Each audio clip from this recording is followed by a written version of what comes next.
C'est Stéphane qui nous accueille chez Chauffage SM. Bonjour Stéphane. Bonjour. Un territoire où on peut jouer au football ou presque. Absolument. Là, il y a le camion là, qui fait un bloqueur défensif. Mais sinon, c'est un grand territoire, grand local. On va raconter d'abord la passion, parce que c'en est une, pour ce secteur-là. Ça a commencé comment? Mon père a été 40 ans chauffagiste, dans le fond, entrepreneur en chauffage. OK.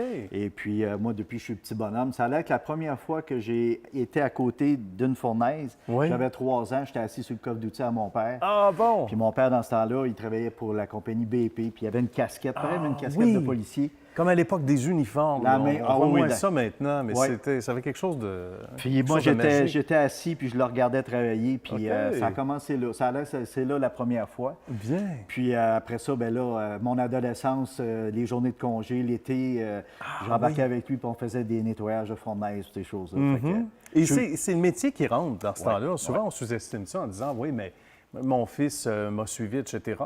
C'est pas pour rien. C'est que souvent, on le fait en s'amusant, enfant ou adolescent, où on veut faire comme papa, et ça laisse des traces. Donc, c'est pas long que dans la tête de Stéphane, on voulait faire ce métier-là? C'était naturel? j'ai même jamais pensé à faire autre chose. OK. Les fois où, quand j'ai tombé en secondaire, le côté professionnel qu'on pouvait explorer, c'était toujours alentour du chauffage. Bon. Plomberie, ventilation, électricité. OK. Fait que j'ai toujours vraiment, j'ai jamais rêvé de faire d'autre chose que ça. Bien. Puis, j'étais pas très bon à l'école académiquement, là.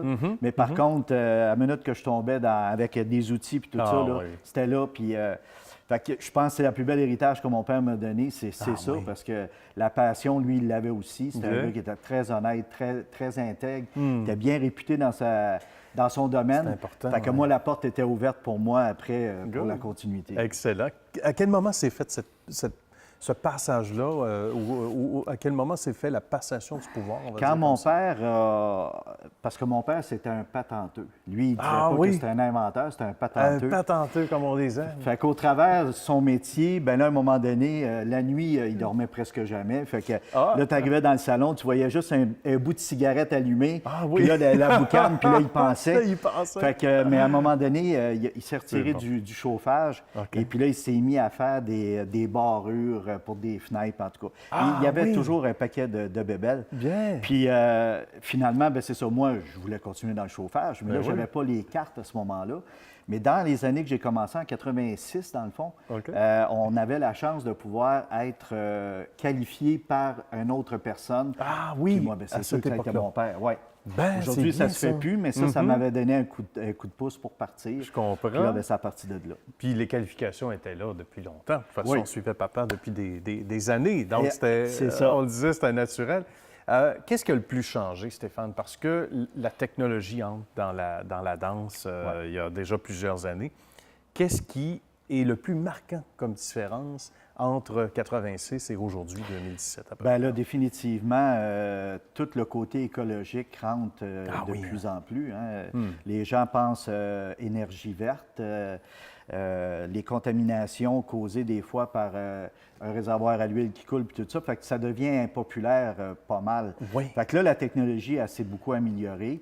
Les systèmes à chauffage, à la place de donner 60 de rendement, donc polluer la planète, au maximum, mais là, aujourd'hui, on a des appareils qui vont jusqu'à 97 fait que on se rapproche pas de l'électricité, parce que l'électricité, c'est 100 non polluant. C'est certain. Mais si on le compare avec le gaz, on commence à s'en aller vers ça. Les réservoirs à l'huile, maintenant, c'est plus sécuritaire que c'était. C'est vrai. Mais on s'en va pareil, de toute façon, vers de moins en moins de systèmes à l'huile, ça, c'est sûr. Absolument, absolument. Puis c'est une tendance qu'on observe aussi aux États-Unis, ailleurs également au Canada. Il faut dire ici qu'on parle de quoi? D'une quinzaine de camions à peu près sur la route et qu'on fait travailler nos amis l'hiver aussi, ce qui n'est pas évident parce que janvier, février, mars, c'est plus tranquille. Notre ami Stéphane et sa charmante épouse s'en vont en Floride dans ce temps-là. C'est ce qu'on m'a dit, selon mes espions. Des bons observateurs, des bons espions. Mais on fait travailler les gars quand même parce que, et ça c'est intéressant, il y a une rétention d'employés, alors qu'il y a bien des compagnies qui diraient, avec raison, bien, regardez, on va vous mettre de côté pendant quelques mois, mais pour vous autres, c'est important de garder les employés toute l'année. Absolument, parce que justement, la bonne main-d'œuvre, les bons employés, quand tu veux qu'ils soient intègres puis tout ça, parce que si je peux me permettre de m'en aller passer un mois en Floride, il faut que ça continue de tourner ici, puis ça prend des gens fiables, puis on les a. Fait qu'on ne veut pas les perdre. Good. Et puis, aujourd'hui, bien, c'est ça. Aujourd'hui, la qualité qu'ils ont, bien, c'est d'avoir un bon équipement, des bons camions. Je pense qu'on n'est pas trop dur avec eux autres. On essaye d'être facile d'approche, d'être compréhensif. Puis c'est ça qu'il faut. On n'est plus dans les années 50 où qu'un employé, là, ça fait pas... Il y a un autobus d'employés qui va rentrer. Non, pas du tout. Puis ce qu'on est chanceux, c'est que la catégorie d'âge joue entre 30 et 50 ans. Ah, quand même! J'ai des confrères, moi, qui ont plutôt des employés, souvent des vieux de la vieille, comme on dit, là, qui sont à la fin de leur carrière, à 60 ans. Moi, je suis chanceux, j'ai quand même une jeunesse là, avec moi, là, l'entour. Puis en même temps, mais ça nous a permis de nous ajuster sans qu'il y ait trop de faux plis. Là, Ah, bien j'imagine aussi. C'est ça. Tout à fait. Puis là, la formation est à jour aussi pour les plus jeunes. De quoi on est le plus heureux, Stéphane, de la passation qui s'est bien faite entre le paternel et le fils, la continuité de tout ça, l'excellence? S'il y avait un point en particulier? Bien, j'ai longtemps rêvé d'avoir ce que j'ai aujourd'hui à la grosseur qu'elle est présentement. Oui. Parce que j'ai été plusieurs années à travailler toute seule. Quand tu commences dans ce domaine-là, bien là, souvent, tu vas avoir un contrat avec une pétrolière qui te permet d'alimenter une personne. OK. Et puis ça c'est très dur parce que c'est 7 jours par semaine, 24 heures par jour. C'est demandant. Tu sais, fait que tu n'as pas le choix, mais à un moment donné, là, tu dis, OK, là, je vais aller chercher un autre petit contrat, puis là, je vais aller chercher un autre technicien. Puis là, aujourd'hui, comme on est, c'était l'apogée de ce que je voulais avoir. Bien. Fait que c'est pas un accident, c'est juste que j'ai cogné des portes à tous les hivers. Quand ça tombait tranquille, je faisais le tour. C'est nécessaire, hein? Ouais, les gens d'extérieur, des fois, disent « Ah, ben c'est beau, ça va bien, t'as réussi, bravo », mais connaissent pas les sacrifices qu'il faut faire. Des fois, piler sur son orgueil, sa fierté. C'est ça. Aller frapper aux portes. Ben, on est content d'avoir frappé à la porte de Stéphane. Merci d'avoir fait l'histoire de succès. Merci beaucoup. À très bientôt. Merci, bonjour.